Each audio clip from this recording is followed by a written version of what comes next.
nous sommes à une réunion de prière. Donc nous voulons effectivement tout lui dire. Amen. Et en retour, comme a pu dire ce Romain, il a dit, Seigneur, dis seulement un mot et je sais que mon serviteur sera guéri. Amen. Le Seigneur même était étonné. Hein? Oui, c'est écrit comme ça. Vous voulez, on peut lire. Le Seigneur même était étonné.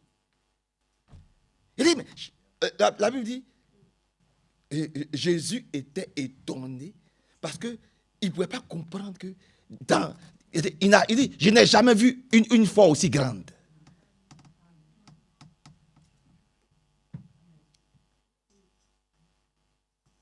Alléluia. Je n'ai jamais vu une foi aussi grande. Donc nous aussi, étonnons et entendons le Seigneur Jésus-Christ. Comme ce Romain. Par la grâce de Dieu, en priant.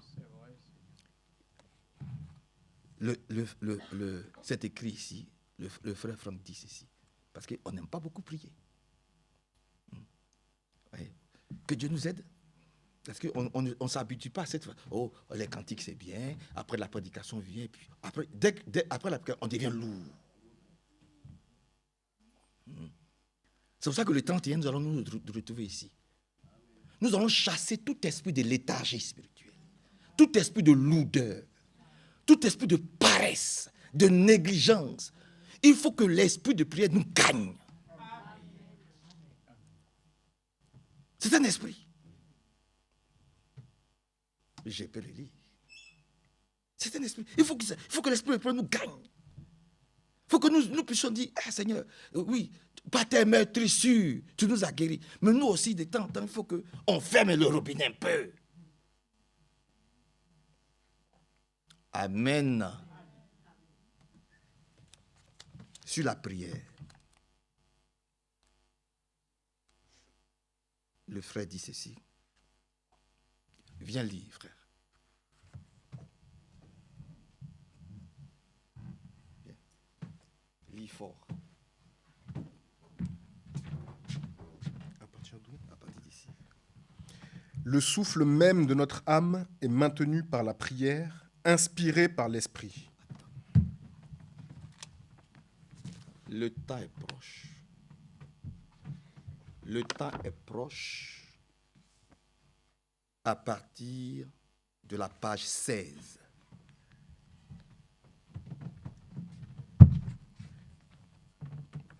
Le souffle même de notre âme est maintenu par la prière, inspiré par l'esprit. Le souffle même de notre âme.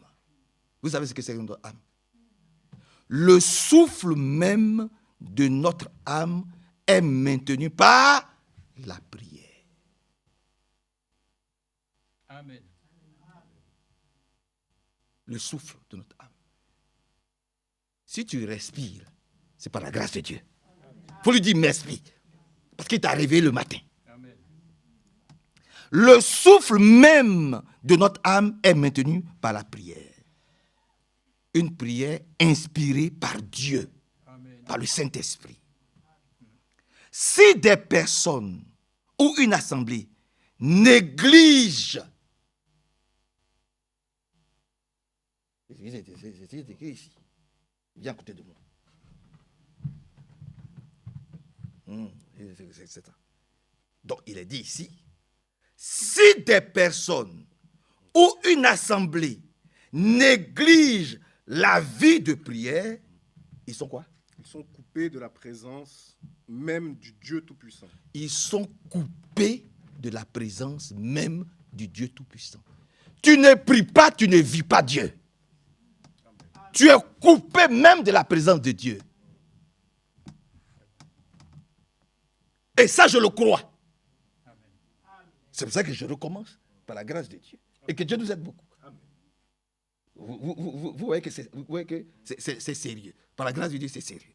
Donc je recommence. Il a dit, si des personnes ou une assemblée négligent la vie de prière, ils sont coupés de la présence même du Dieu Tout-Puissant. et se trouveront bientôt dans un état de tiédeur et d'indifférence compassée. Nous garderons peut-être les formes extérieures de la piété, mais en réalité, nous serons coupés de la ligne de vie qui nous met en connexion avec Dieu. Frère Branham disait, vous pouvez chanter trop. Vous pouvez parler trop. Vous pouvez crier trop comme je suis en train de le faire. Vous pouvez crier trop. Mais vous ne pourrez jamais prier trop. Il s'écriait. Où sont ces réunions de prière qui duraient toute la nuit? Où s'est passé ces réunions de prière qui duraient toute la nuit?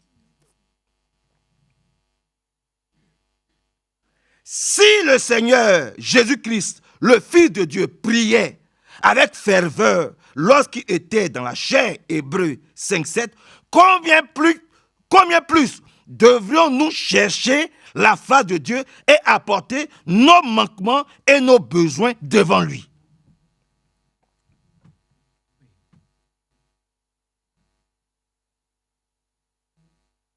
Je descends un peu.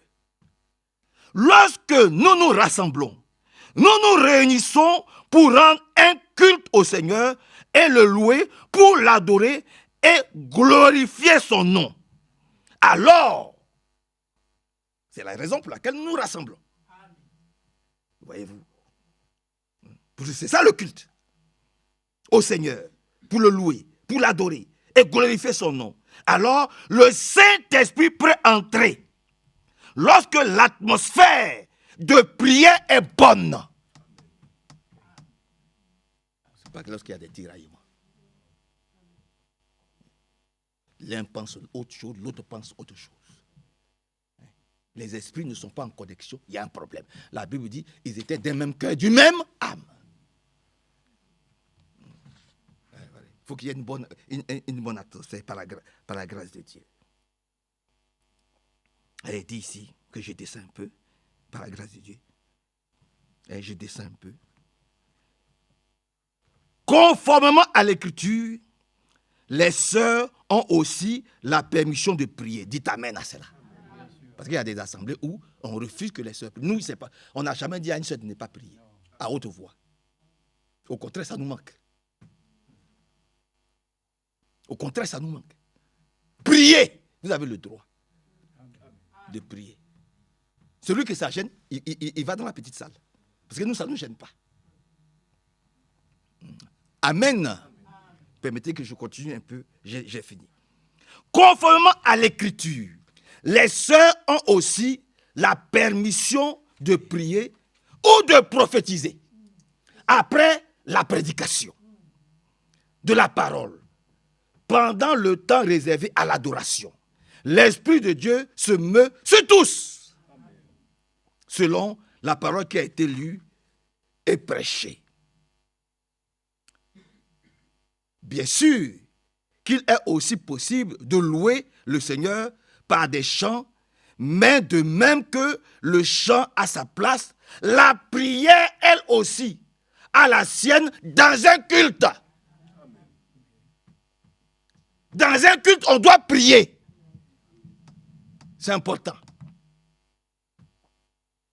Souvent, alors que l'Esprit du Seigneur se meut pendant le moment de prière, qui vient après que la parole a été donnée, il donne des visions et manifeste tous les autres dons selon les besoins des gens.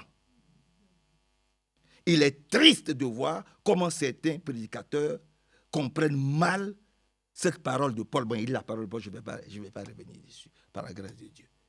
Amen. Les mauvaises interprétations de la parole de Dieu. Etc. Mais je ne vais pas tout lire. C'est tellement merveilleux. Et à la page 21, maintenant il dit ceci à la page 21, vous êtes avec moi. Si je vous ennuie, dites-moi. J'espère que je ne vous ennuie pas. Dans ce cas-là, on reste à la maison devant sa télévision. Amen. Mais ici, nous sommes là pour louer notre Dieu, pour l'adorer. Et nous nous préparons à l'écoute de la prédication. C'est de ça qu'il s'agit. Que Dieu nous aide. Que son beau nom soit loué, célébré, exalté. Nous aimons la prière. Nous aimons la prière. Nous aimons parler avec Dieu. Nous voulons que Dieu nous parle. Et après, nous voulons aussi parler avec Dieu. Au nom du Seigneur Jésus-Christ. Donc, à la page 21, il est dit ici. Non, tu restes là. Il est dit ici, par la grâce de Dieu, si nous laissons l'Esprit de Dieu nous conduire, ça c'est important. C'est pour ça que mercredi, nous avons dit ici, nous n'avons pas notre propre programme. Nous ne suivons pas notre propre programme caché quelque part. Non. Non, jamais. Nous sommes dans le plan de Dieu. Et nous voulons demeurer dans le plan de Dieu. Alléluia. Ce plan-là, nous devons le trouver. Cherchez et vous trouverez. Frappez et l'on vous ouvrira. Demandez et vous recevrez. C'est comme ça c'est écrit.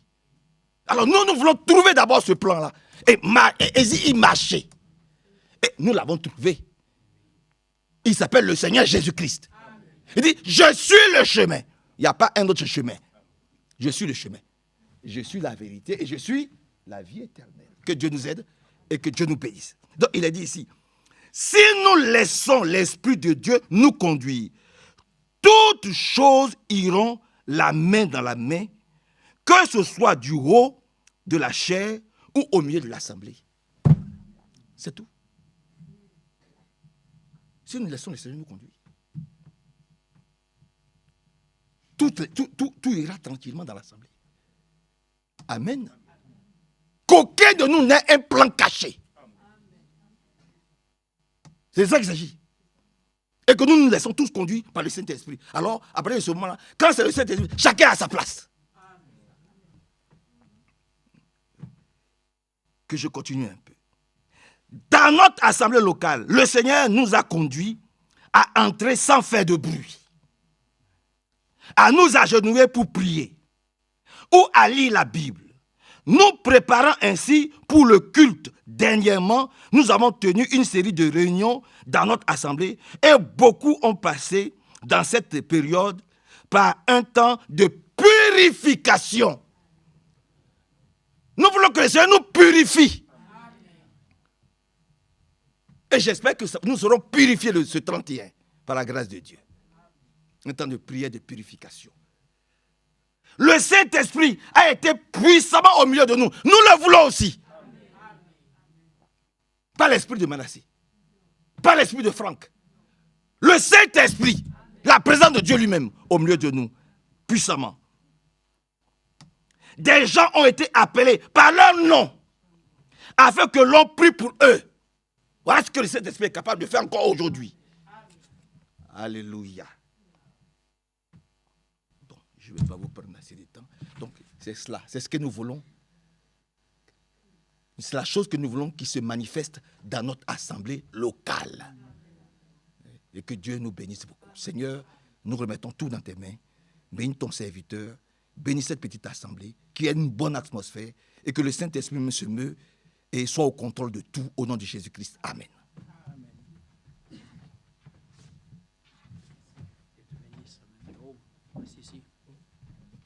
Reste ici. T'es bien ici? Non?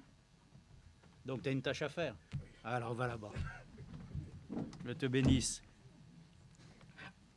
Nous remercions le Seigneur pour cette parole que nous avons lue et qui n'était pas simplement, comme souvent nous pourrions entendre cela, de la part de nombreuses personnes qui ont pu exprimer ce qu'ils ressentaient vis-à-vis de la parole de Dieu.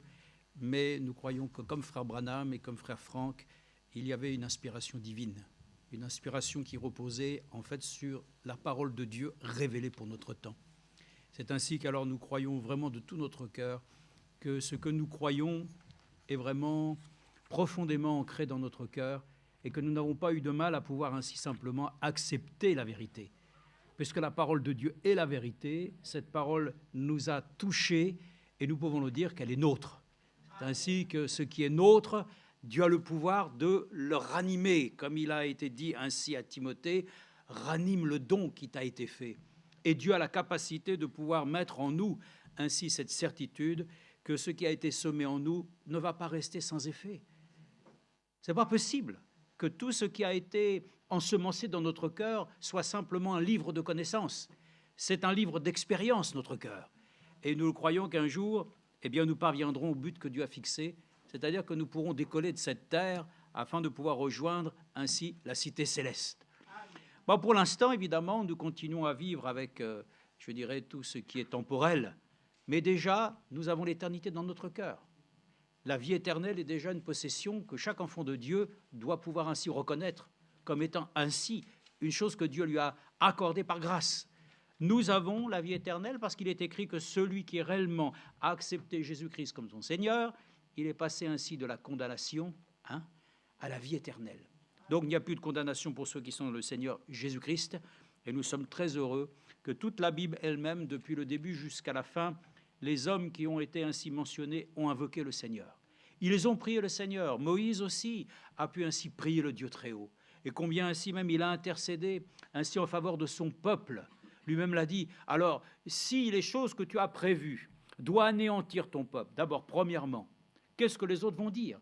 Et puis, si la chose devrait se réaliser, alors il est préférable que tu m'ôtes moi-même de la scène, afin que tu puisses les préserver. Voyez-vous, ces prières qui ont été formulées étaient des prières qui avaient un sens profond. C'était que Dieu puisse sauver. Et aussi, nous voyons que quand les filles de Jérusalem ont vu le Seigneur entrer sur un anneau, eh bien, ils ont pu dire aussi « Hosanna au fils de David », qui voulait dire « Ô Seigneur, sauve !» Ce sont des prières. Donc les prières que forment ainsi les enfants de Dieu sont des requêtes que le Seigneur a toujours ainsi une oreille attentive, par laquelle ainsi il peut y répondre favorablement. Donc nous sommes vraiment reconnaissants que ainsi la prière du juste est d'une grande efficace. Et comme il est écrit aussi dans Jacques, et si certains sont malades, ils appellent les anciens, on va les oindre d'huile. S'ils ont commis quelques péchés, il leur sera pardonné, ils les confesseront. Et puis, ainsi, ils seront guéris. Donc, nous savons qu'ainsi, que la prière de la foi est d'une grande efficacité. Donc, nous sommes reconnaissants que nous puissions aussi prier tout à l'heure aussi. J'avais eu la sœur Amélie Duhave qui m'avait appelé hier, même avant-hier, m'avait laissé un message dont je l'ai rappelé. Vous savez, cette sœur est âgée, elle a quelques 75 ans, elle habite ainsi Le Havre, et un peu seule, et donc elle a un fils qui a 55 ans, et depuis à peu près la période de Noël, ce fils qui s'est donné au Seigneur, de ce qu'elle m'a dit, il a donné son cœur au Seigneur, était malade, et simplement les choses allaient de mal en pis, et il ne souhaitait pas aller à l'hôpital, pas craignant que, entre les mains des hommes, la situation pourrait empirer. Que voulez-vous, c'est ainsi. Toujours est-il qu'elle m'a appelé en disant « Moi, je ne peux plus parce que je suis obligé de lui mettre des couches, je suis obligé de faire des choses, je ne peux plus, je ne dors plus et je suis à bout et il ne veut pas non plus être hospitalisé. Que dois-je faire ?» Donc, nous avons prié et donc, elle m'a rappelé tout à l'heure, mais elle me dit, après que nous ayons prié, bon, la situation s'est décantée dans la mesure où il a voulu se lever, il est tombé. Donc, l'ambulance est venue, ils l'ont transporté et ils vont l'amener en urgence à l'hôpital de Rouen pour une opération lundi et ils ont diagnostiqué un cancer dans la moelle épinière. Donc, évidemment, la sœur nous a fait ainsi part de cette chose, mais elle a dit Dieu est tout-puissant. Amen. Elle a dit je me battrai jusqu'au bout pour que ainsi la victoire de Jésus-Christ puisse aussi se manifester dans sa vie. Donc nous voulons prier tout à l'heure ainsi pour notre sœur Amélie et aussi son fils. Je n'ai même pas le prénom, mais je crois que le Seigneur le connaît, n'est-ce pas? Donc nous voyons qu'il y a des sujets ainsi qui sont brûlants, difficiles, et nous croyons qu'alors oui, la prière a sa place ici aujourd'hui, afin que nous puissions demander au Seigneur qu'il accorde sa grâce ainsi à ces personnes et aussi à notre sœur Michel Rive qui nous a salués, qui aussi a souhaité vous faire part que sa santé se dégrade. Mais nous savons que nous ne regardons pas simplement aux choses visibles. Et même si nous entendons des choses qui peuvent ainsi parfois nous inquiéter, nous écoutons la parole de Dieu Et la parole de Dieu relève toutes choses. Et c'est pour ça qu'encore une fois, nous nous accordons aussi du temps pour apporter aussi des paroles de consolation, d'exhortation, qui puissent aussi permettre de ne pas simplement dire aux gens « ça ira mieux demain ». Si ça va mieux demain, je peux le dire que même nous pouvons le dire, ça ira mieux tout de suite, par la grâce du Seigneur. Et c'est parce que nous l'invoquons que les choses peuvent changer. Ce n'est pas simplement le concours des circonstances de la vie qui font que les choses s'amélioreront, dont on ne sait comment. Nous croyons que le Seigneur est en capacité aujourd'hui de satisfaire tous nos besoins. Amen. Et c'est encore avec reconnaissance que nous lui disons merci d'avance qu'il prenne soin ainsi de chacun d'entre nous. Recherchez d'abord le royaume des cieux, hein, et le reste vous sera donné par-dessus tout. Mais quand on recherche le royaume des cieux, on recherche aussi sa justice. Et il est juste que nous accomplissions tout ce qui est nécessaire et de pouvoir ainsi venir dans cette église aussi, l'invoquer, le prier, le louer, et que nous puissions, comme le frère l'a dit, les sœurs puissent prier. Mais vous pouvez aussi prier même aussi à voix forte. Hein? Ce n'est pas interdit non plus. Hein? Alors, ne retenez pas ainsi vos prières, qu'elles ne soient pas simplement contentées dans le fond de votre cœur ni de votre gorge, mais qu'elles puissent justement, à gorge déployée, aussi pouvoir ainsi faire entendre au Seigneur, ainsi quelle est votre reconnaissance et aussi vos attentes. Parce que c'est comme ça qu'aussi les autres qui entendent peuvent aussi être consolés. Amen. Les prières des uns sont les prières des autres. Nos prières sont les prières que nous avons certainement ainsi comme désir de voir exaucer pour les uns et pour les autres. Si je te dis que Dieu te bénisse, mais c'est ce que j'attends aussi pour moi. Donc nous croyons que lorsque le Seigneur dit que nous voulons prier pour quelqu'un qui soit en bonne santé, nous pensons aussi que nous en avons besoin. Surtout dans les temps où nous vivons, où que nous voyons qu'il y a toutes sortes encore de virus, ou de ce que vous pouvez appeler comme vous voulez, des démons, hein, qui nous perturbent encore dans cette chair, mais nous croyons que le Seigneur lui-même est le vainqueur de Golgotha. Donc nous croyons qu'en tout cas que le Seigneur nous accorde une bonne nourriture pour le temps qui est convenable, et pour le temps qui est convenable, une nourriture aussi convenable. Et j'ai pensé simplement, j'ai marqué cela, voyez-vous, des fois, nous pouvons le dire que si nous mangeons de mauvaises choses, nous pouvons être malades. Et moi, j'aime bien manger du hareng. Moi, c'est comme cela, j'aime ça, et je les achète généralement ainsi de telle manière que à la maison, je suis seul à les manger. Comme ça, je suis tranquille, on sait que le plat est tout pour moi. Hein. C'est ça, c'est une question de goût. Hein. Mais voyez-vous, lorsque j'ai voulu encore en manger ce midi, j'ai regardé, puis soudainement, je dis, tiens, mais ça fait un petit peu de temps qu'il est là. Et pourtant, j'ai acheté ça il y a 3-4 jours, et c'était marqué dessus, hein, à consommer avant le 28 décembre. Donc, vous comprenez bien qu'évidemment, on a largement passé cela, surtout pour du poisson. Donc, voyez-vous, même dans toutes ces choses, avant, c'était difficile de trouver ça, mais le monde est ainsi fait. Il faut être vigilant en toutes choses. Mais si nous pouvons être vigilants pour les choses qui sont liées à la nourriture que nous mangeons pour nos corps, combien nous devrions être vigilants pour la nourriture spirituelle? Que nous puissions manger la nourriture qui n'est pas périmée, n'est-ce pas? Bon, vous allez me dire, la parole de Dieu, elle est vivante et permanente. Ce qui est de l'Ancien Testament est valable pour aussi aujourd'hui. C'est vrai. Mais nous ne sommes plus dans le temps, frères et sœurs, de la réforme. Vous croyez? Il y a eu un temps aussi pour la restitution des dons. Bon, ça c'est restitué. Alors profitons-en. S'il y a eu une réforme, eh bien, si nous n'avons pas besoin de réforme, nous avons besoin d'autre chose alors. Et Dieu est venu lui-même pour restaurer, rétablir. Donc nous sommes ainsi arrivés maintenant à la fin où toutes les choses déjà nous ont été restituées. Bon, donc nous voyons bien où nous sommes arrivés. Donc c'est le temps, frères et sœurs, où nous devons nous laisser encore gagner par l'amour de Dieu. Amen. La foi doit s'emparer de nous afin que nous puissions parvenir au stade élevé de la stature de l'homme à l'image de Jésus-Christ. Ainsi donc, nous sommes reconnaissants. Nous venons et nous savons que nous avons tous les éléments pour réussir. Dieu nous a tout donné. Il nous a donné ainsi tout ce que nous devions savoir. Peut-être que certains pensent encore qu'ils vont devoir connaître d'autres choses. Mais connaître le Seigneur, c'est le connaître déjà, selon ce que lui-même a mandaté, pour qu'il puisse nous apporter ainsi ce que nous devions recevoir et qui nous est suffisant. Simplement, c'est nous qui sommes généralement à ralentir la marche que le Seigneur a entreprise avec nous pour nous contenter généralement du minimum. Mais nous devons demander au Seigneur que ce que nous avons reçu de lui, il puisse le faire fructifier. Donc simplement, n'attendons pas à nouveau un nouveau messager, qu'il y ait encore de nouvelles révélations. Si nouvelles révélations il y a, ça a déjà été donné, mais que cela soit à notre cœur ainsi accordé comme une nouvelle lumière. Vous savez que l'Écriture le dit, et je crois que nous pourrons le lire, mais un peuple qui n'a pas de révélation, il meurt. Donc, dans notre vie, lorsqu'il n'y a plus de révélation, lorsque nous sentons, comme le frère l'a dit, qu'il n'y a plus ce souffle de vie qui nous unit à la communion avec Dieu, nous manquons ainsi de perspective. Bon, alors le frère l'a dit aussi, ce n'est pas que nous devons alors chercher un plan pour nous sortir de l'affaire. Il y a déjà une ligne de conduite que Dieu a donnée dans son Église.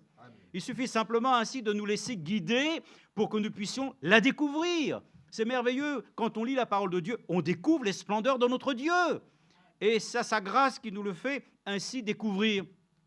Et quand je parle de nourriture, le frère disait aussi que certainement ses collègues, ils sont aujourd'hui dans les réjouissances de la galette des rois. Bon, nous avons plus qu'un roi, nous avons le roi des rois. Amen. Nous avons le Seigneur des seigneurs, le Dieu Tout-Puissant. Et justement, hier, j'étais à Dijon et je livrais un véhicule. Et puis, en arrivant, bon, il y avait beaucoup de vent et tout ça. Et je vois deux dames qui étaient là. Je dis, est-ce que ça ne serait pas quelquefois pour vous? Et la dame dit, ah non, on ne connaît pas. Bon, je dis, mais c'est pour rigoler. Ah, ben, je dis, moi aussi, j'aime bien rigoler. Hein? Et la dame, je regarde, mais je dis, mais qu'est-ce que vous avez là? Elle avait toutes sortes de paquets. Oh, je dis, mais il y a plein de galettes là-dedans. Ah oui. Il y avait la galette avec les couronnes. Hein? Du coup, ça m'a bien aidé parce que je pense qu'ils avaient vraiment très envie de pouvoir les manger rapidement. Donc, comme ça, il dit, qu'est-ce qu'il faut faire? J'ai dit, écoutez, il faut faire ça. Donc, ça a été très rapide. Voyez-vous, les hommes se réjouissent avec ce qu'ils peuvent. Mais nous nous réjouissons avec ce que Dieu nous a donné. Donc, nous ne pouvons pas nous réjouir simplement devant un morceau de tarte. Nous devons pouvoir nous réjouir de ce que Dieu nous donne, la nourriture, qui est une nourriture abondante pour nos âmes. Amen. Voilà, et avec cette nourriture, nous couronnons le roi des rois. Nous n'allons pas nous couronner, mais le Seigneur a dit lui-même que nous devons prendre soin que personne ne ravisse ta couronne. Voyez-vous, mais c'est encore des images, voyez-vous, mensongères. Les hommes veulent couronner d'autres hommes. Quand je lis l'histoire que, ainsi dans ce temps qu'on appelle l'épiphanie, bon, nous on n'appelle pas ça d'aucun nom, puisque de toute façon, il n'y a rien qui est en relation ainsi avec toutes ces choses. Bon, nous ce que nous croyons, c'est simplement comment le Seigneur nous a parlé, comment ainsi les mages sont venus pour adorer le Seigneur. Nous voulons adorer le Seigneur de la bonne manière. Nous voulons l'adorer comme lui, il a souhaité que nous puissions l'adorer, en esprit et en vérité. Nous n'avons pas besoin de faire ainsi toutes sortes d'activités, mais que celles que le Seigneur nous a données sont suffisantes et entières pour pouvoir pallier à toutes nos déficiences. Donc, nous nous tenons dans la maison du Seigneur et nous sommes très heureux que de pouvoir l'adorer de la manière dont il nous l'a donné. Comment? Avec notre cœur. Nous l'adorons et nous le chantons avec notre cœur. Nous parlons de lui avec notre cœur. Nous le recevons avec notre cœur. Amen. Parce que c'est là que Dieu, il sème son amour. Pas dans la tête, mais la tête est nécessaire aussi. Et nous remercions le Seigneur, nous donne ainsi aussi la capacité de pouvoir recevoir de lui son conseil. Il nous a donné l'intelligence. Parce que l'intelligence, bien entendu celle des hommes, se limite à ce qui leur a été enseigné. Mais nous, comme nous le croyons, Paul lui-même a dit « J'ai reçu du Seigneur ». Amen. Et nous sommes reconnaissants que nous n'avons pas fait d'école. Nous n'avons pas été ainsi dans une université. Nous n'avons pas fait de séminaire, de toutes ces choses. Bon, très bien. Mais Dieu nous a accordé dans sa grâce de pouvoir le connaître lui. Amen. Dans une expérience de la mort à soi-même et d'une résurrection avec lui. Donc tout ça, c'est merveilleux. Alors voyons peut-être une écriture dans 2 Chroniques. Regardez ce que j'aimerais. Le frère en a tout à l'heure ébauché en lisant ce que nous avons lu, ce que nous avons entendu ainsi de cette prédication. Le temps est proche. Nous avons entendu quelque chose, nous allons y revenir, vous allez peut-être vous-même le voir directement, mais nous allons lire ensemble une écriture qui est dans 2 Chroniques, chapitre 5, et vous allez voir une chose ici merveilleuse. C'est une chose dont il est écrit ici concernant la dédicace du temple, et c'est une prière de Salomon. Bon, voilà. Vous voyez bien qu'il y avait encore une prière. Quand on a généralement eu à considérer la dédicace d'un lieu sur lequel les enfants de Dieu ont décidé de se rassembler, on a aussi une prière. On demande à Dieu qu'il puisse ainsi remplir cet endroit de sa présence.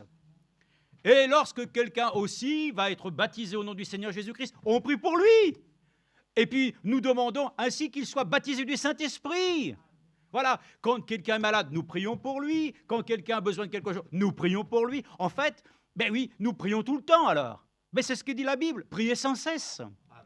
Nous sommes au travail, nous sommes dans des situations diverses et variées, mais vous priez. Vous voyez une situation là, d'un seul coup, vous dites « Ah Seigneur, fais grâce ». Donc nous prions.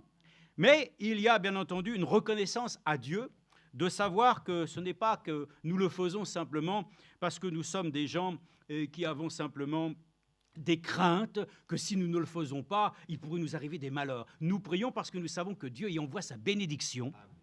Dieu nous rassure aussi, parce que lui-même nous accorde la grâce de nous répondre. Nous ne sommes pas en monologue avec Dieu. Nous parlons au Seigneur, il nous répond. Ça, c'est une communion qui se font aussi avec les enfants de Dieu. Nous sommes heureux parce que nous pouvons être en relation les uns avec les autres et sa parole. À ce sujet, lisons simplement ce qui est dit ici. Vous savez donc tout ce qui va aller se passer. Il va y avoir ainsi donc une prière, et sans pouvoir peut-être lire tous, et verset 6, chapitre 5, verset 6, il est écrit « Le roi Salomon et toute la communauté d'Israël convoqués auprès de lui. » Amen. C'est ce qu'on dit toujours. Nous sommes nous-mêmes ici dans une sainte convocation. Le Seigneur, et comme il l'avait dit ainsi à son bien-aimé serviteur, notre frère Franck, « Rassemble-moi mon peuple. » C'est la pensée de Dieu, qu'il rassemble ses enfants. Et combien même frère Branham aimait utiliser cette chose en disant « Ô toi, Israël, combien ainsi j'ai voulu te rassembler comme une mère poule rassemble ses poussins sous ses ailes. » Mais pas moyen. Mais Dieu a des moyens pour y arriver. Croyez-moi, il se présentera une église sans tache, ni ride, ni rien de semblable. Ça va venir bientôt. Et déjà, nous sommes conscients, nous sommes une partie de cela. Ne nous laissons pas aller, frères et sœurs, à toutes sortes d'occupations qui nous ont tellement pris la tête et le cœur que nous n'avons plus ainsi à envisager une vie sereine par le Saint-Esprit. Il ne faut pas que notre vie soit conduite ainsi par les circonstances de cette vie. Nous ne sommes pas là pour nous conformer au siècle présent. Nous sommes là pour accomplir la volonté du Seigneur, de nous conduire dans de verts pâturages, de restaurer notre âme et de nous préparer à bientôt quitter ces lieux terrestres afin de gagner le ciel. Amen. C'est notre but. Et notre but est céleste. Et ici, c'était un but glorieux afin de dédicacer ainsi, frères et sœurs, le temple de Dieu. Alors le roi Salomon, il dit, il a convoqué auprès de lui et ils se tinrent devant l'arche. Première chose, regardez bien, l'arche, prenez la chose. Vous allez voir, j'ai lu la chose et puis je me suis dit, moi-même, quelque chose m'a touché. Ils sacrifièrent du petit et du gros bétail, si nombreux qu'il ne put être ni compté ni évalué. Oh, certains diront, oh là, qu'est-ce qu'il devait y avoir beaucoup de sang. Oui, frères et sœurs, nous le croyons que certainement là où il y a le sang, là où il y a effusion de sang, il y a pardon des péchés. Mais nous savons qu'une seule goutte de son sang peut suffire aujourd'hui. Et c'est merveilleux que nous croyons qu'ainsi, nous sommes devenus nous-mêmes un peuple de sacrificateurs. Nous n'avons pas besoin d'égorger des taureaux, nous n'avons rien besoin de faire d'autre que de pouvoir nous placer sous le sang rédempteur. Et nous nous plaçons en sécurité, frères et sœurs, parce que là où le Seigneur voit le sang, il passe par-dessus. Il ne condamne plus. Non, au contraire, il voit là ainsi la marque de son pardon. Les sacrificateurs apportèrent l'arche de l'Alliance à sa place dans le sanctuaire. Amen. Il faut que la parole de Dieu soit à sa place. Et le sanctuaire, c'est toi aussi. Tu es le temple du Saint-Esprit. Et la parole doit demeurer en toi.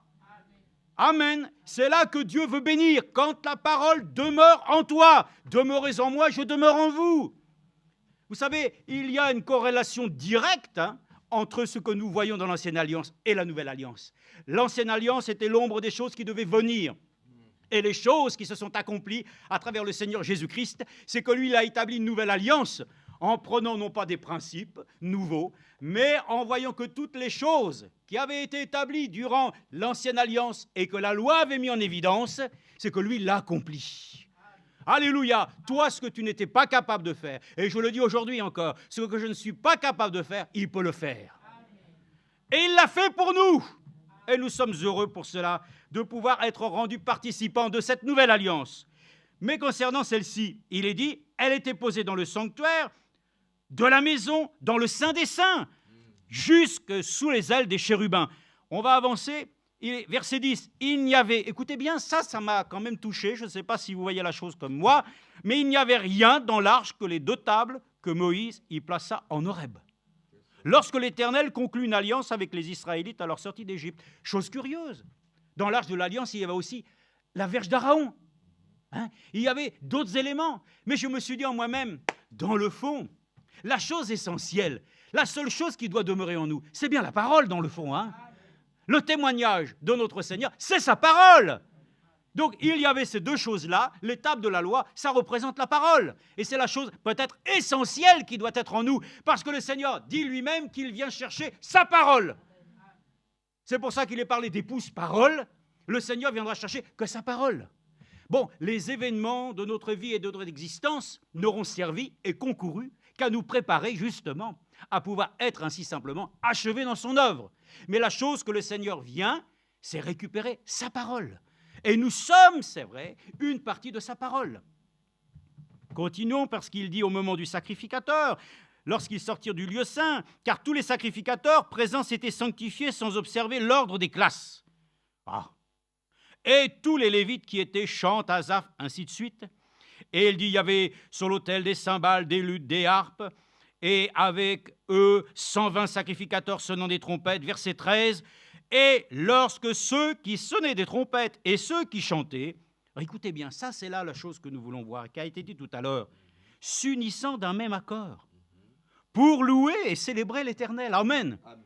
Donc c'est là que je veux venir avec vous, essayer de parler peut-être assez courtement, mais pour comprendre la chose, hein, que lorsque nous voyons déjà à la Pentecôte, qu'est-ce qu'il est dit? Ils étaient tous d'un même accord.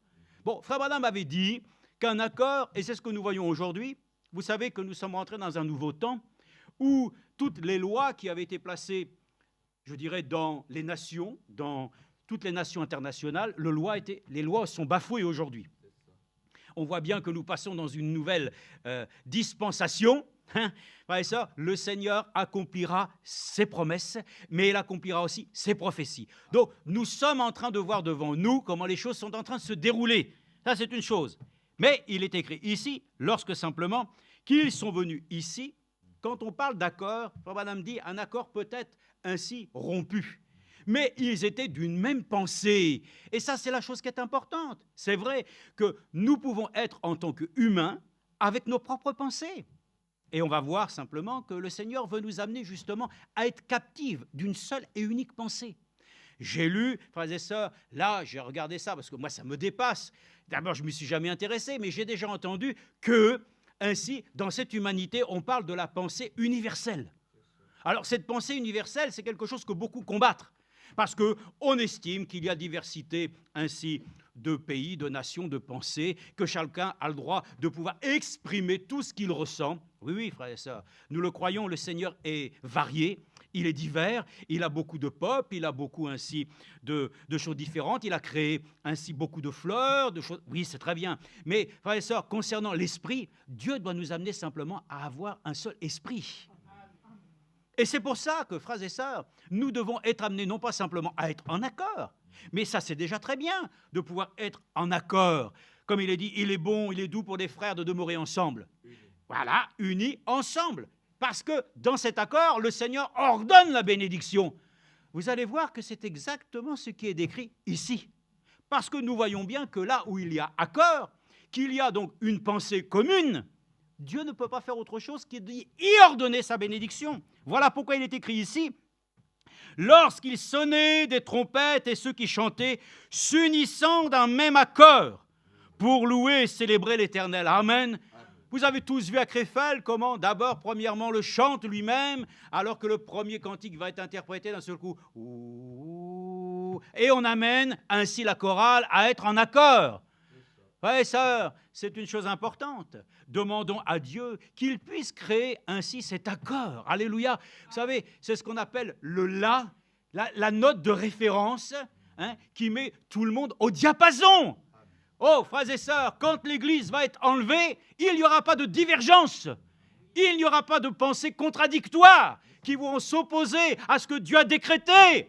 C'est merveilleux. Dieu doit nous faire entrer comme il a été écrit, afin que nous puissions être unis dans la foi, jusqu'à ce que nous soyons arrivés au perfectionnement des saints. Une foi commune, une foi qui pourra non plus simplement espérer, mais une foi qui prononcera même la parole.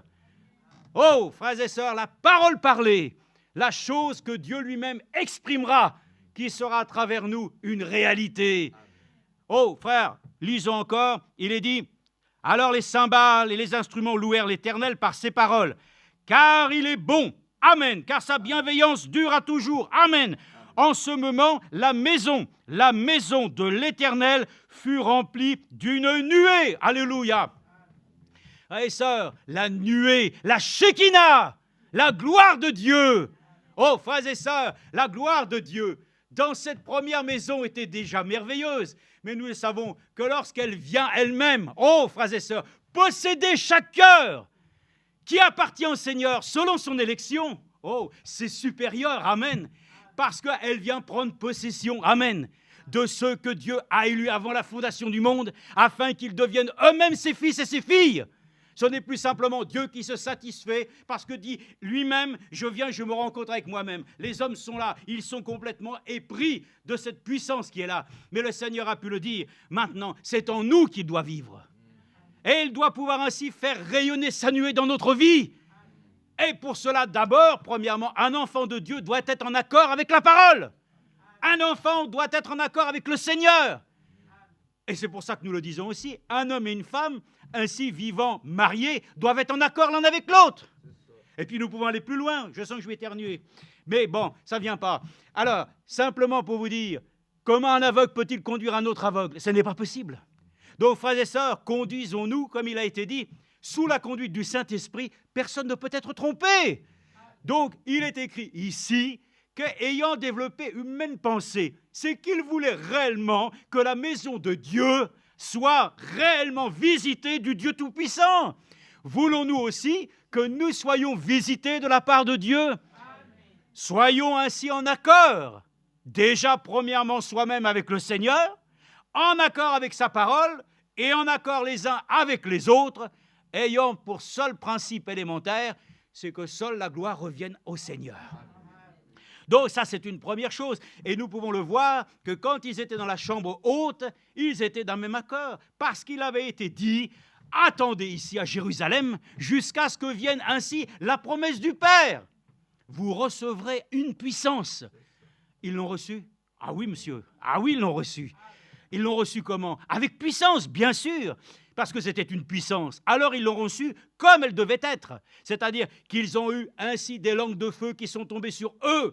Et sans problème, ils ont pu sortir, témoigner, amen, que le Seigneur réellement, il est le Seigneur, le Dieu Tout-Puissant, qui ainsi, selon sa promesse, est venu leur accorder ce qui les rendait tellement ainsi incapables. Il leur a donné un esprit de hardiesse pour prêcher l'Évangile, afin que les âmes puissent être sauvées. Donc ça, c'est une première chose, mais lisons dans le livre des Actes. Frères et sœurs, dans ce monde, nous ne pouvons pas être d'accord avec tout le monde. Mais la Bible dit aussi, efforcez-vous d'être en paix avec tous. Frères et sœurs, si cela était si possible, si cela était si facile, du moins, nous devrions pouvoir tous nous embrasser. Mais voilà, les choses sont ainsi faites. Nous sommes encore dans la chair. Mais Dieu veut que nous puissions ainsi déjà faire reposer les choses dans sa pensée à lui. C'est ça qui est important. La pensée. Donc il n'y a pas de pensée universelle, où tous les hommes eux-mêmes ont leur point de vue. Et puis avec tout ça, on va arriver à faire quelque chose par laquelle, non, il y aura divergence. Parce que l'un veut que ça soit comme ça, l'autre veut que ça soit comme ça. Dans une église, personne ne peut dire, moi, j'aimerais comme ça, que les choses se passent comme ça, j'aimerais qu'on chante comme ça, j'aimerais qu'on fasse comme ça. Enfin bref, c'est comme tu veux, quoi. Mais que les choses se fassent comme Dieu le veut.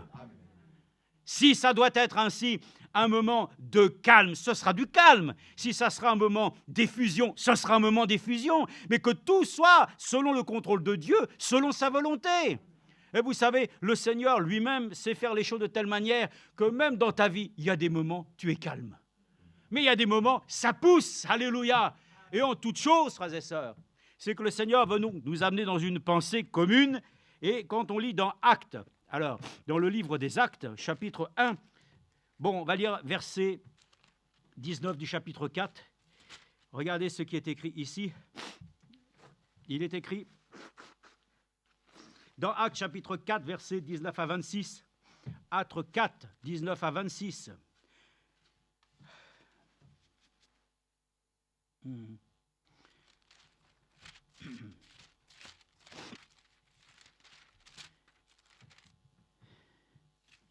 j'y suis. Pierre et Jean leur répondirent, est-il juste devant Dieu de vous obéir plutôt qu'à Dieu? À vous d'en juger, car nous ne pouvons pas ne pas parler de ce que nous avons vu et entendu. Ils leur firent de nouvelles menaces et les relâchèrent sans trouver le moyen de les punir à cause du peuple. Tous, en effet, glorifiaient Dieu de ce qui était arrivé, car l'homme qui avait été l'objet de cette guérison miraculeuse était âgé de plus de 40 ans. Après avoir été relâchés, ils allèrent vers les leurs, et racontèrent tout ce que les principaux sacrificateurs et les anciens leur avaient dit. Lorsqu'ils eurent entendu d'un commun accord, ils élevèrent la voix vers Dieu et dirent, « Maître, toi qui as fait le ciel, la terre et la mer, et tout ce qui s'y trouve, c'est toi qui as dit par l'Esprit Saint de la bouche de notre Père, ton serviteur David, pourquoi les nations se sont-elles agitées, et les peuples ont-ils eu de vaines pensées? Amen. » Frères et sœurs, c'est là, les hommes ne sont pas en accord quand leur passé, leurs pensées vadrouillent. Nos pensées, il y en a de multiples. Mais il faut, comme nous allons le lire, que nos pensées soient rendues captives de Christ. Ah, frères et sœurs, c'est là le problème. Les hommes veulent être en accord, mais ils ont des pensées différentes. Bon, nous n'allons pas voir les choses. Parce que, écoutez, même Paul l'a dit, d'où vous viennent les querelles, d'où vous viennent les discordes, d'où vous viennent les disputes? Ne vient-elle pas de la folie de votre corps, de votre chair, qui ainsi s'émancipe pour pouvoir ainsi réclamer ce qu'elle-même voudrait? Frères et sœurs, Jésus n'a pas été dire justement ce qu'il voulait, mais il a dit, ô Dieu, que ta volonté soit faite. Et c'est ainsi qu'alors la pensée était de pouvoir servir son Dieu. La pensée unique de Jésus-Christ, c'est de pouvoir accomplir la volonté de son Père, afin qu'il puisse accomplir l'œuvre pour laquelle il avait été ainsi désigné. C'était la seule chose, sa pensée unique. Sa pensée était de pouvoir ainsi accomplir la volonté de Dieu. Donc, ainsi, comme nous le voyons ici, les choses sont là que tous étaient d'un même accord concernant les choses que Dieu avait dites. Ça, c'est une chose merveilleuse, frères et sœurs. Soyons en accord avec ce que Dieu nous a accordé dans ce message. Ne discutons plus les opinions, ne discutons plus sur les choses qui ont lié à la nourriture et tout. Non, frères et sœurs, c'est terminé. Ayons une pensée par laquelle nous croyons que réellement Dieu a suscité un prophète pour notre temps.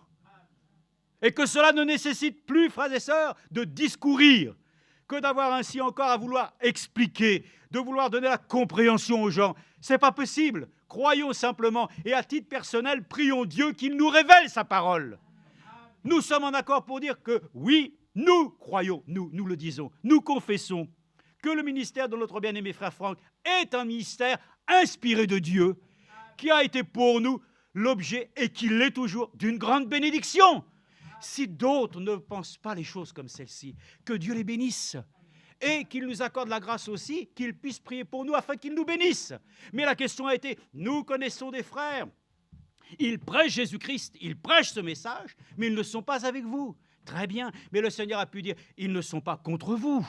Donc n'ayons pas, frères et sœurs, même dans les pensées diverses, que cela amène des désaccords pour nous placer les uns et les autres en animosité. Nous ne sommes pas là pour combattre contre la chair et le sang. Mais notre pensée unique, c'est vrai, c'est de glorifier le Seigneur. Jésus avait une pensée, c'est d'aller ainsi triomphant jusqu'à la mort de la croix, afin qu'il puisse lui-même le dire, « Oh, maintenant, tout est accompli !» Frères et sœurs, nous aussi, ayons une pensée commune. L'enlèvement, priorité, d'arriver tous, frères et sœurs, amen, à parvenir au but que le Seigneur a fixé.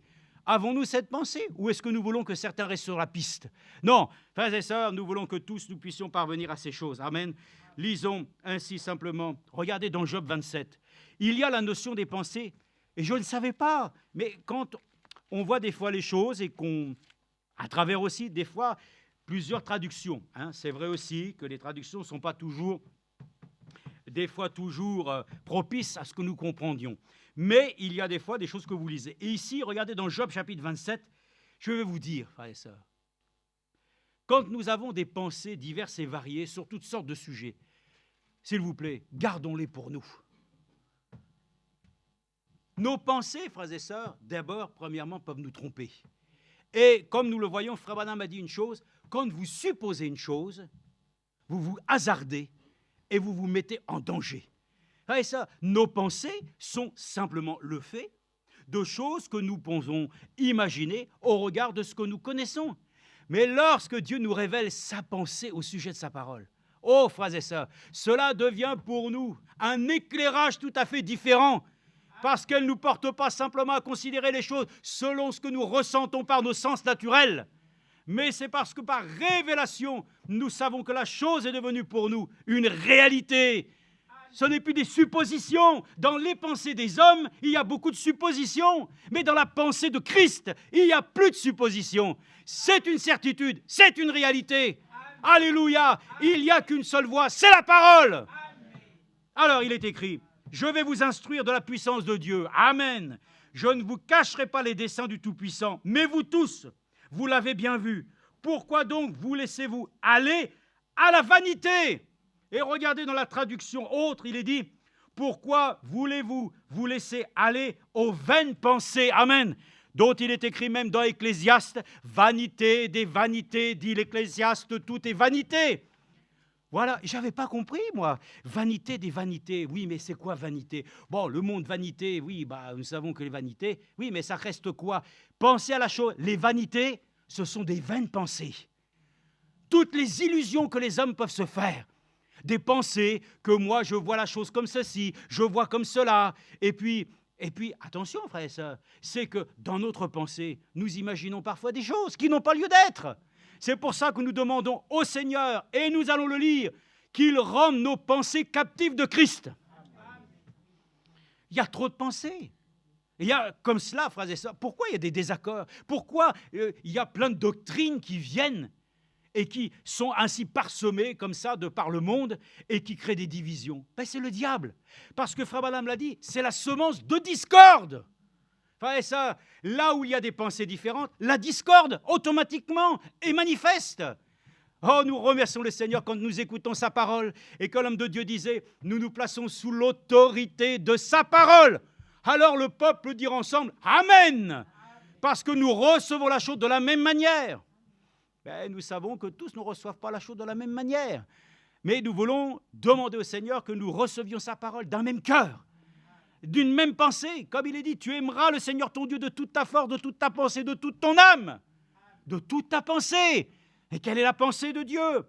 Donc nous remercions parce que comme il est écrit ici, je vous l'ai dit dans l'Ecclésiaste ici, vanité des vanités.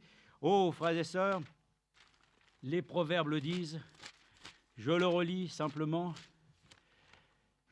Ah, les proverbes, il y en a, je crois, un par jour, celui qui veut les lire. Il y a tout ce qu'il faut pour s'instruire journellement. Il est dit, non, j'ai dit proverbe, c'est Ecclésiaste, bien sûr. L'Ecclésiaste qui veut dire prédicateur. L'Ecclésiaste dit, parole de l'Ecclésiaste, fils de David, de Jérusalem, vanité des vanités.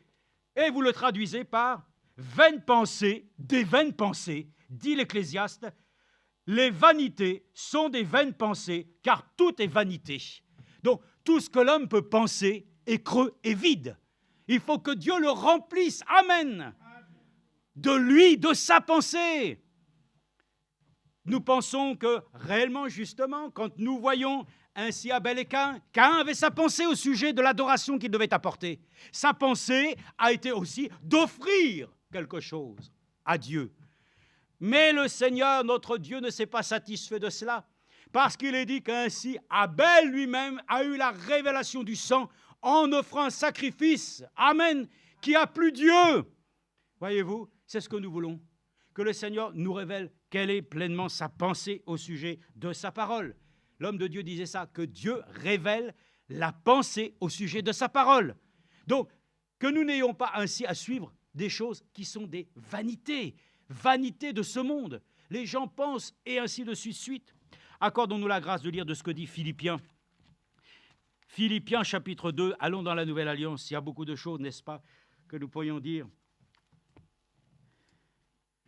Nous avons entendu, je crois que c'était mercredi, je ne sais plus, mais lorsqu'il nous a été relaté encore ainsi le déplacement de Naaman, qui lui-même ainsi avait donc la lèpre et qui s'est donc rendu en Israël et que lorsqu'il a été rapporté que sa maladie nécessitait une guérison, et que notre frère Rousse a pu dire, il y a eu apparemment, et c'est clairement, un quiproquo. Il y a eu un quiproquo. Hein, parce que ce que Naaman avait besoin, c'était d'aller vers le prophète, pas d'aller vers le roi. Le roi n'était pas mandaté pour ça. Et regardez, on ne va pas refaire l'histoire, c'est pas ça, mais simplement pour vous dire qu'à un moment donné, le roi, lorsqu'il a lu le courrier, voilà ce qu'il voit, la chose, là, oui. Tu te rends compte, il se fout de moi. Ça, c'est encore un piège. C'est pour me tendre un piège. Quiproquo. Sa pensée était erronée. Et la pensée de celui qui a envoyé Naaman était aussi fausse. Mais la pensée était juste à son prophète. Car le prophète est intervenu, il a dit, attendez là. La chose, c'est à moi qu'elle doit revenir. Cet homme doit venir ainsi à Dieu. Mais voyez-vous, les pensées des uns et des autres faisaient que chacun avait. Mais quand Dieu parle, oh frères et sœurs, il n'y a plus ainsi d'équivoque. C'est pour ça que nous le disons, Seigneur, accorde-moi que mes pensées soient rendues captives de ta pensée à toi. Comme ça, je vais être au clair avec moi-même. Je vais avoir enfin les choses qui doivent s'éclairer sur les sujets les plus variés.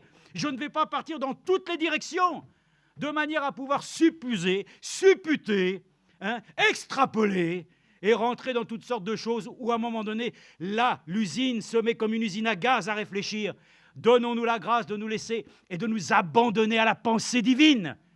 Puisse le Seigneur lui-même descendre, alléluia, comme il s'est descendu comme une colombe le jour où Jean-Baptiste devait baptiser le Seigneur. Il a dit, je vois ainsi l'Esprit de Dieu descendre comme une colombe.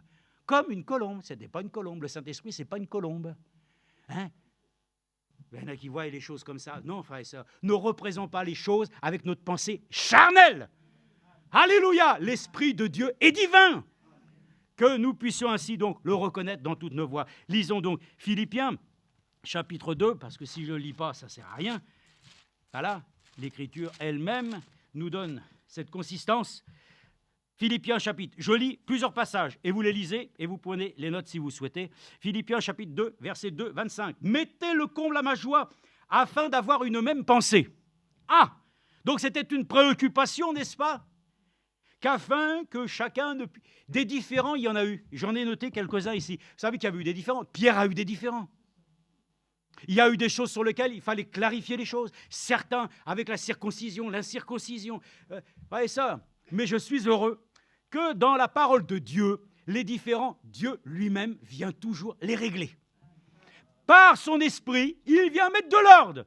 Là où nous savons qu'il y avait 2 mamans et qu'il n'y avait qu'un seul bébé, et qu'à un moment donné, il y avait 2 revendications pour un seul enfant, ça devient compliqué. Un enfant ne vient pas de 2 ventres. Bon, mais simplement, la maman qui elle-même souffrait de cette situation, l'Esprit est venu et l'a intercédé, de telle manière qu'il a dit, alors qu'on coupe l'enfant en 2, frères et sœurs, il y avait donc bien 2 pensées, mais il y avait une pensée qui était juste. Mais Dieu a donné raison à la pensée, qui était celle de la vérité, frères et sœurs, que nos pensées soient rendues captives de la vérité. Alléluia! La pensée de Dieu est juste et vraie. Nos pensées sont fausses. À la base, c'est faux. Toute parole qui sort de la bouche de Dieu est bonne, celle de l'homme, c'est faux. Qu'est-ce que vous voulez qu'on vous dise? C'est comme ça. Donc, nous voulons être remplis et baptisés de son esprit aujourd'hui. Et il dit ainsi, ayez un même amour, une même âme et une seule pensée. Regardez la différence. Mettez le comble à ma joie afin d'avoir une même pensée. Ouais, écoutez, on pourrait avoir une même pensée, mais dans cette même pensée, nous avons la même pensée, mais pour la réaliser, chacun son idée. Et ça, il faut nous soumettre à Dieu. C'est ainsi qu'alors le Seigneur lui-même, que ça plaise ou que ça déplaise, a établi, comme ceux qu'il a mandatés. Il y en a, ça ne leur plaît pas. Mais ils sont en conflit avec Dieu. Et ils auront bientôt un procès sur lequel ils ont perdu d'avance. Nous nous soumettons à cela et ne nous mettons pas à dire « oui, mais comme cela, Dieu a fait ». Et alors, nous-mêmes, nous allons voir que le champ d'application, c'est nous qui allons ainsi y travailler. Voyez ça, nous ne rentrons pas dans les plates-bandes du Seigneur.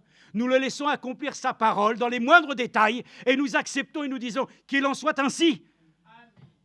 Donc, c'est ainsi qu'alors il est écrit une même pensée, puis après il est dit un même amour, une même âme et une seule pensée. Amen. Ne faites rien par rivalité, par vaine gloire, mais dans l'humilité. Écoutez, verset 4, que chacun de vous, au lieu de considérer ses propres intérêts, considère aussi ceux des autres. Amen. ayez en vous, ayez en vous, j'ai du mal à le lire, hein, mais il faut que ça sorte. Ayez en vous la pensée qui était en Christ Jésus, amen. Quelle était sa pensée? Accomplir la volonté du Père. Il fallait, pour laquelle ainsi, le but suprême, c'est qu'il donne sa vie pour nous. Ainsi donc, si vous lisez même alors, ainsi au chapitre 3, c'est dans Philippiens qu'on trouve ces choses. Hein. Il est dit, regardez, à partir du verset 13, « Frères, par moi-même, je n'estime pas encore avoir saisi le prix, mais je fais une chose, oubliant ce qui est en arrière et tendant vers ce qui est en avant. » Amen. Ah, ça c'est bon, ça. Est-ce que c'est une bonne idée? C'est plus qu'une idée. C'est une pensée que Dieu a développée ici dans la prédication afin qu'elle devienne une réalité pour nous. Donc si quelqu'un dit « 2 pas en avant, 1 pas en arrière », ça c'est encore aussi ta manière de voir les choses. Dieu dit que nous devons progresser. Nous devons avancer coûte que coûte. Voyez-vous, c'est ça la pensée de Dieu, c'est de respecter comme il le dit.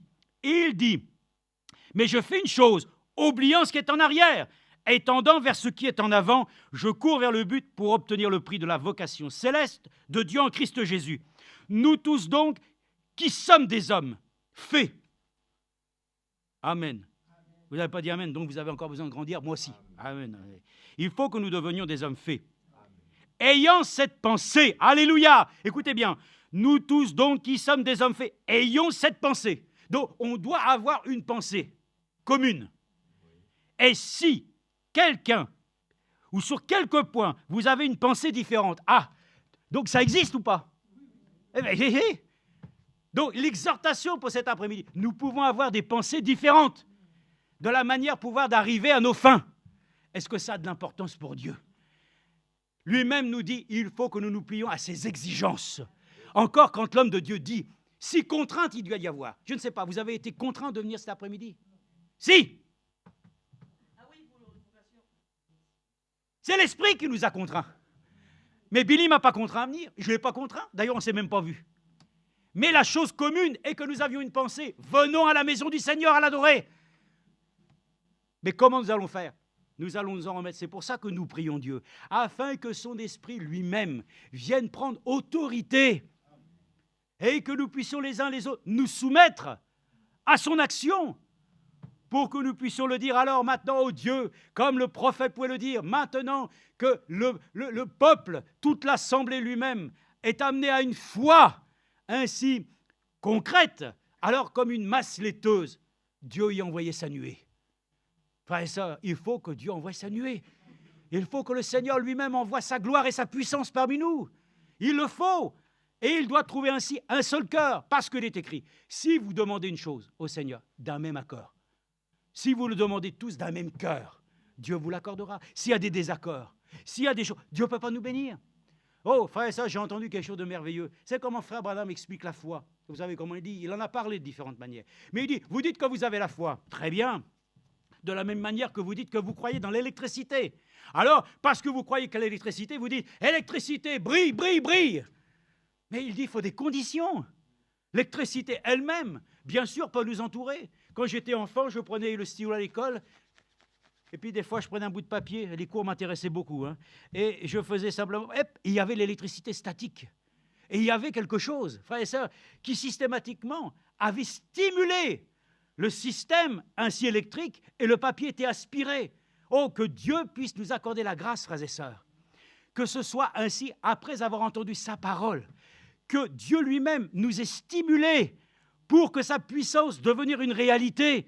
Mais nous ne disons pas simplement, j'ai foi, Dieu fera, croyons en lui, de tout notre cœur. C'est ainsi qu'alors, il dira, l'électricité ne fonctionne que par un principe. Cette électricité marchera parce que les conditions sont requises. Que Dieu nous aide, frères et sœurs. Pour que Dieu nous bénisse, nous devons avoir un seul cœur, une seule pensée. Si réellement nous demandons ensemble, et Dieu nous l'accordera. Ah, frères et sœurs, c'est ainsi que nous voyons les choses. Donc, maintenant, il est dit, si vous avez une pensée différente, Dieu vous révélera aussi ce qu'il en est. Amen. Donc, chacun peut se rassurer. Moi, je ne vois pas la chose. Mais ayons confiance en Dieu. Ainsi seulement au point où nous en sommes, avançons ensemble. Amen. Oui. Et si vous allez dans Philippiens aussi, chapitre 4, il est écrit ici, à partir du verset 6, « Ne vous inquiétez de rien. » Oh! Ah! Ça, c'est vraiment pour nous une situation qui est vraiment d'actualité. Ne vous inquiétez de rien. Avez-vous la foi? Pourquoi nous nous inquiétons? Ne vous inquiétez de rien, mais en toute chose, par la prière et la supplication, avec des actions de grâce, faites connaître à Dieu vos demandes.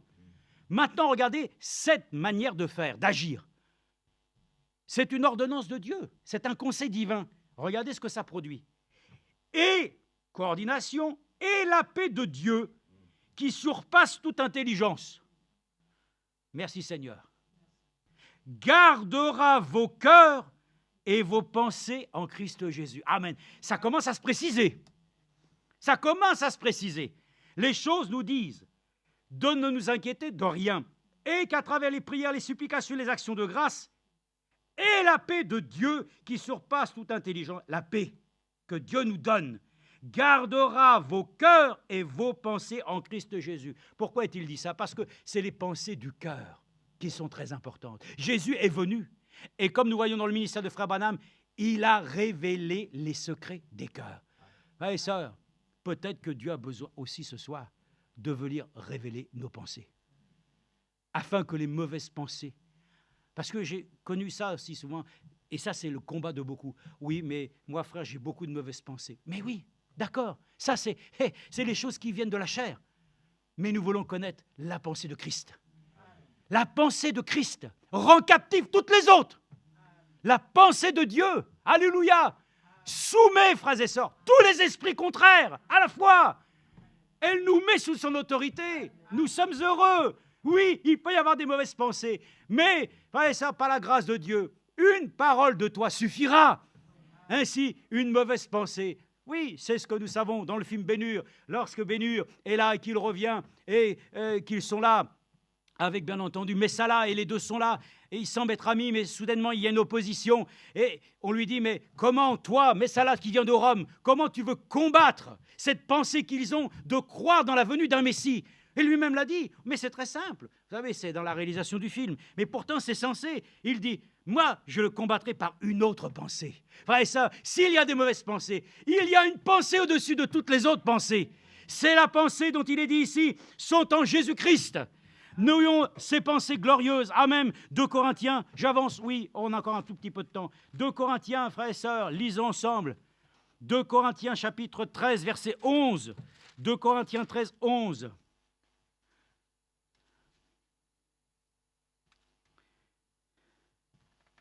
Au reste, frères, soyez dans la joie, tendez à la perfection, consolez-vous, ayez une même pensée, vivez en paix, et le Dieu d'amour et de paix sera avec vous.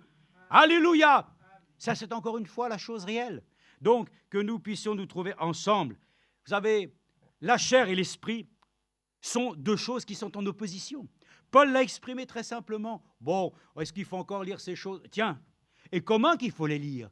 Parce que Paul l'a dit lui-même, lorsque moi-même je désire une chose, ma chair me dit autre chose. Elle veut me dicter d'autres choses. C'est un combat terrible. Mais le combat, c'est une chose que le Seigneur lui-même a déjà vraiment gagnée. Le combat, la bataille qui n'a jamais été menée, frères et sœurs, qui est la plus grande qui soit, c'est le Seigneur qui l'a combattu pour nous. Il a combattu, frères et sœurs, et il a remporté le prix. Frères et sœurs, nous aussi. Lorsque nous avons ainsi les batailles avec lesquelles ainsi toutes sortes de choses viennent, ainsi sembler mettre de la confusion ainsi dans nos pensées, réfléchissez, pensez comme il est écrit ici. Christ a une pensée pour nous aujourd'hui. Sa pensée, frères et sœurs, va pouvoir ainsi résoudre tous les problèmes. Mais il faut connaître sa pensée. Quelle est sa pensée? Nous l'avons vu, sa pensée, c'est que le Seigneur soit le premier en toutes choses. La pensée qui doit dominer, ce n'est plus moi qui vis, c'est lui qui doit vivre. Ma pensée, ce n'est pas que moi je réussisse, mais que lui réussisse en moi. Que les autres soient ainsi, vraiment l'objet, pour moi, de mon attention, ne regardant pas toujours à soi-même, cherchant soi-même notre propre ainsi bien-être. Mais le Seigneur a dit, il y a plus de joie à donner qu'à recevoir. Il y a même ainsi quelque chose d'extraordinaire, de donner sa vie pour son prochain. Qui va pouvoir le faire? Frères et sœurs, la pensée peut être aussi en nous, mais nous disons, frères et sœurs, que cette pensée devienne une réalité, qu'elle devienne pour nous vraiment une grande et merveilleuse bénédiction. Romains chapitre 15, Romains 15, versets 5 à 6, il est écrit aussi que le Dieu de la patience et de la consolation vous donne d'avoir une même pensée les uns à l'égard des autres, selon le Christ Jésus, afin que d'un commun... Ah, voilà comment nous pouvons être d'un commun accord, et les choses peuvent tenir, afin que d'un commun accord, d'une seule voix, une seule voix. Et ça, rappelez-vous ce qui est dit. Ainsi, il faisait qu'un seul homme, le peuple d'Israël, unis ensemble pour la même cause. Ils étaient qu'un seul homme. Puissions-nous devenir aussi un seul homme pour l'intercession, pour la prière que nous pourrons formuler tout à l'heure, afin que d'un commun accord, d'une seule voix, vous glorifiez le Dieu et Père de notre Seigneur Jésus-Christ. Amen.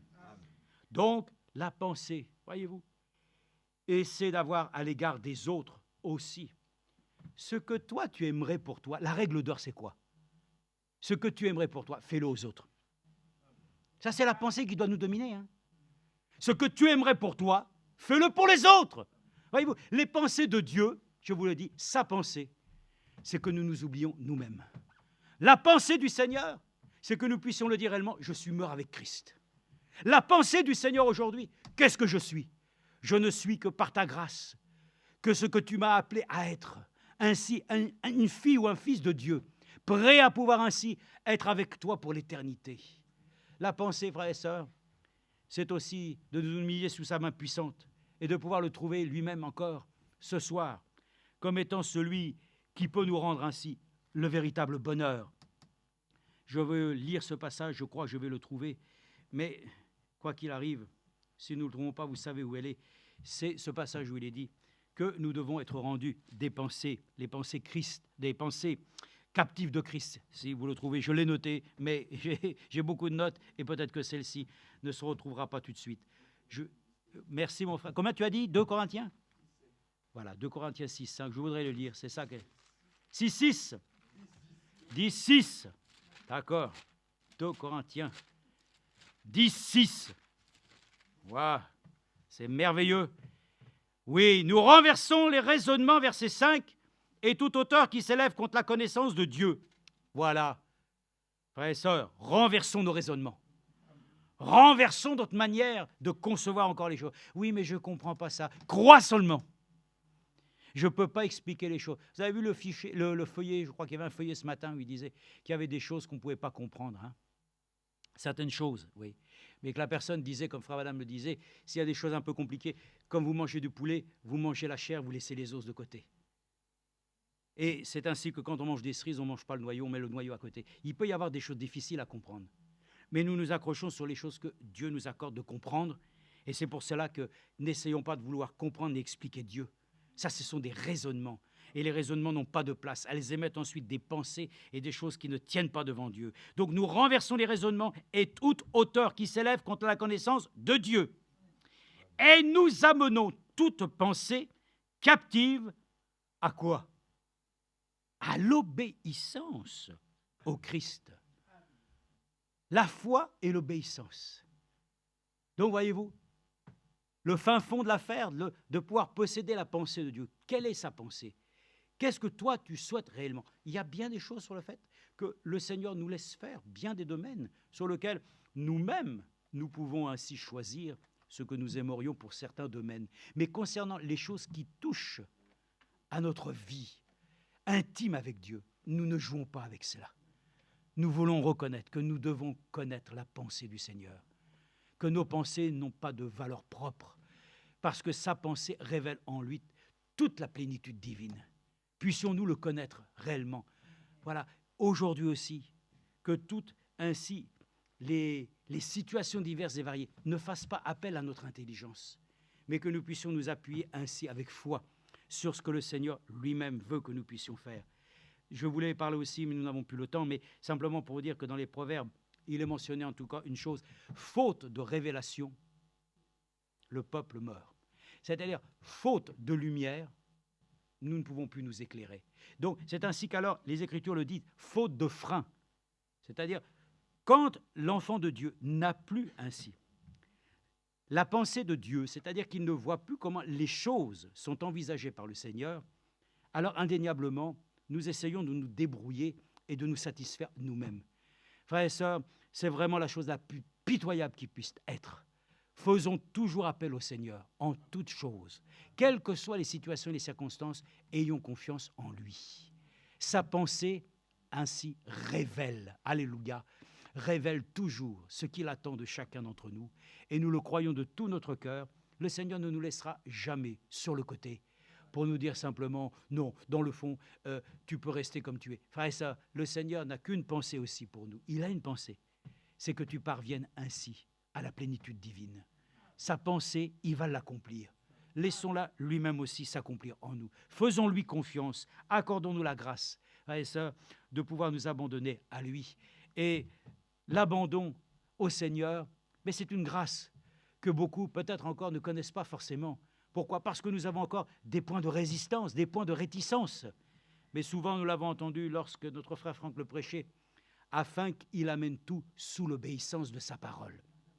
La pensée de Dieu, c'est d'amener les enfants de Dieu captifs de lui. C'est ça, simplement que Dieu nous accorde la grâce. Quand nous ouvrons la Bible, que nous comprenions ce que Dieu veut réellement, ainsi nous transmettre de sa part.